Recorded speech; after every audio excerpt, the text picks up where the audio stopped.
ليش من تريد تنام تحس نفسك وقعت من جبل وتفز بجسمك كله؟ هاي الحالة صارت ويانا كنا تقريبا.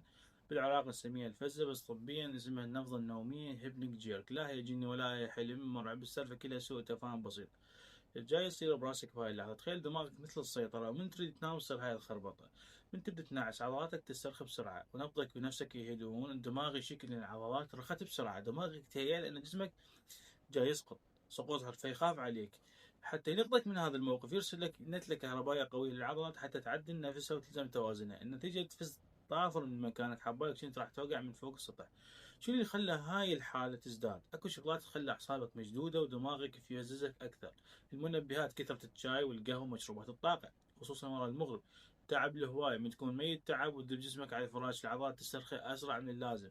القلق والتفكير، إذا بالك مشغول بشغله دماغك يبقى صاحي وحذر بالزيادة. السهر المباير يعني الإضاءة القوية مال الشاشة تخلي دماغك يتوهم إنه بعد نص النهار. هالموضوع خطر أبد، لا تخاف، مو مرض ولا يحتاج علاج.